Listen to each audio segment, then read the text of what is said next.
Good blessed throwback Thursday, September the 3rd, 2020.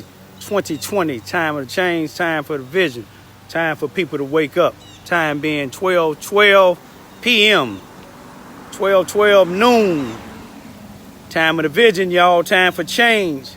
I had one message, but God had me to put another message on, especially, especially with all of this black on black crime. And not only that, in one state where they had a 4 or 5 police, a naked man in the streets, his brother called and told him, he needs some type of mental help.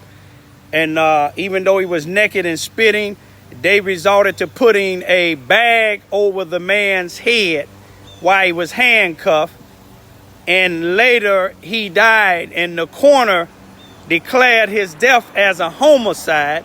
And not one of these police officers has been taken off duty like they do when you have a homicide in a case of them arresting somebody. And it's just really getting out viral almost now, but it happened back in March. This is September. It just go to show you it's a lot of things happening as far as with law enforcement officials that they getting away with it. You got to keep your cameras on and ready to video, because had it not been video, then they would have said something else had happened. You see what I'm saying? And not only that, y'all, you got to keep your ears open. You got to listen to other people. Let me tell you about something here in Charleston, Missouri, Mississippi County. Just Monday, I believe Monday, what was Monday, the 31st? What's the date? I believe it was Monday, the 31st of August, this past Monday. A white man from Charleston, Missouri, came into the establishment they call Boomland. Most of my family and friends that live in Chicago, Arkansas, Mississippi, and other places that travels down south or travel up north from the south, y'all normally stop at Boomland to get cheap cigarettes, to get cheap gas, etc. Now, a white man walked in this establishment and told a white employee, now, listen to this. This was Monday. Today is Thursday. Told a white employee if he had his gun that he'll shoot up all them blacks, all these blacks. Now, I don't take that as a joke, being a black man living in the United States with police killing us, other white folks hunting us down because of the color of our skin, because we in a different neighborhood, a neighborhood they feel we shouldn't be in. But let me tell you this here. You have people that's worried about it. I'm worried about it because it happened Monday. You give an establishment, the police, law enforcement, a few days to work on it, to see what they gonna do about it. But this individual still coming into that store. You see what I'm saying? And you got some black and white employees that's on edge.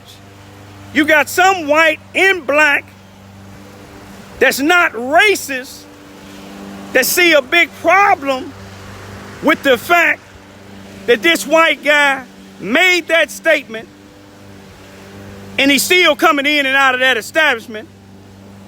And the establishment haven't even consulted with the individual that was the white guy told this to. So it must don't mean too much or nothing.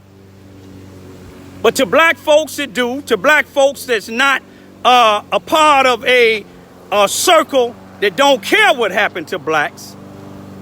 Now you got some down here like that. I'm hoping the NAACP, Justice for All, and any other group down here that says all lives or Black Lives Matter, that's something to look into. You see, it don't surprise me with some establishments. I was assaulted at that same establishment right outside. I didn't do nothing. I just purchased something out of the establishment on June the 9th, 2020. The individual pulled up in their vehicle, said some words to me, and I ignored, and I started talking to the person I was talking to, and beat me up pretty bad. And it's hospital records to see it, but this establishment didn't do nothing about it. Didn't bar the person out. Police didn't make no charges. And I doubt if the police look into the fact of this white guy walking into Boomland saying that he would, if he had his gun, that he'll shoot all blacks. Hey, how y'all doing? When a person walk in an establishment to say something like that, if it was my establishment and a black guy said, if I had my gun and I shoot all whites, I would have a talk with him or might even bar him out of my store. But I would tell law enforcement officials, because law enforcement officials should know something about it. But down here in Charleston, Missouri, when you got the chief of police and the sheriff go to the same church, I know for a fact, as long as it ain't a black person that's saying that,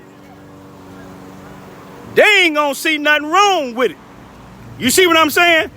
Now, if I would have came in there and said it, I wouldn't have not only been barred up out of there, I'd have been arrested. But it's something for y'all to think about. And ain't no need nobody calling me talking about take this here down. I'm gonna leave it up as long as I wanna leave it up. You know, you go to Raymond Ivy YouTube channel and go to any of my other social internet and you'll see this here. To be aware is to be alive. You see, some people it don't mean nothing to, but it means something to the people that work in that establishment that's black and whites that date blacks. It's something wrong with that. It's something wrong with it when blacks like me, knowing the police or the sheriff department here in Charleston, Missouri, don't protect me and my family. It mean a lot to me. I'm going to leave y'all right now. To be aware is to be alive. You know, I might as well invest in bulletproof vests because the way blacks is being treated in this country. Here there's a white guy, 17 years old, go in a state, breaking the law, going in the state with an assault rifle. The first guy that guy from Antioch, Illinois shot, they said it was self-defense. He shot him 5 times. One of them was in the back. One of them was in the groins. One of them was I believe, in the shoulder. One of them was in the glazed head. But he shot him in the back 5 times. No, he shot him 5 times. But here it is. White Christian groups done raised over $500,000 for him. They say he a hero. But how is he a hero 2 days before he murdered 2 people in Kenosha, Wisconsin, and severely injured another? I don't care if they white or not. Their lives matter too. But before he did that, tell them to show the video when him and 2 other people was jumping on a defenseless white girl in his town. Why don't you give that $500,000 to that white girl's family that white boy laid there and jumped on? You ain't gonna do that. If you're gonna tell some of it, tell it all.